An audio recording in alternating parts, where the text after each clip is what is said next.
સરદાર ભુવનના ખાંચામાં આધેડનો મૃતદેહ મળી આવતા સમગ્ર મામલે કારેલીબાગ પોલીસે તપાસ હાથ ધરી છે. વડોદરા શહેરના સિટી વિસ્તારમાં આવેલા સરદાર ભુવનના ખાંચામાં એક આધેડ લોહીલુહાણ હાલતમાં હોવાની વાત ત્યાંના સ્થાનિક રહેવાસીઓને જાણવા મળતા 108 એમ્બ્યુલન્સને જાણ કરવામાં આવી હતી.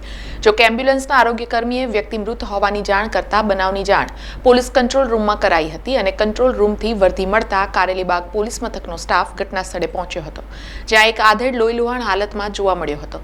પોલીસે સમગ્ર મામલે તપાસ શરૂ કરી છે અને મૃતદેહને પોસ્ટમોર્ટમ અર્થે એસએસજી હોસ્પિટલમાં ખસેડવામાં આવ્યો છે. પોલીસ દ્વારા અકસ્માતે મોત અંગેના કાગળો બનાવી તપાસ હાથ ધરાઈ છે. પ્રાથમિક દ્રષ્ટિએ મૃતદેહ પર કોઈ પણ ઈજાના નિશાન નથી, જેના પરથી પોલીસને હાલના તબક્કે તો આધેડની હત્યા થઈ હોવાનું લાગી રહ્યું છે. પણ પીએમ રિપોર્ટ આવ્યા બાદ જ આધેડની હત્યા છે કે આત્મહત્યા કે અન્ય કોઈ કારણ છે એ જાણવા મળશે.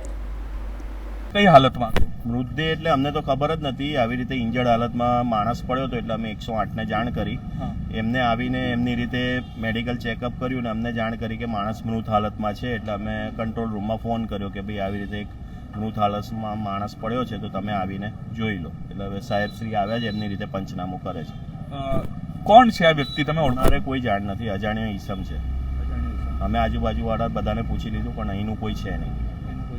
બહારનો કોઈ રાહદારી લાગી રહ્યો છે, હવે ખબર નહીં કોણ છે.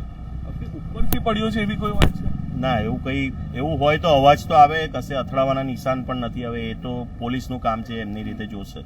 સમાચારોના સતત અપડેટ માટે TNN ન્યૂઝને YouTube પર સબસ્ક્રાઇબ કરી બેલ આઇકોન પ્રેસ કરો અને અમારી સાથે જોડાયેલા રહો Facebook, Instagram અને Twitter ઉપર.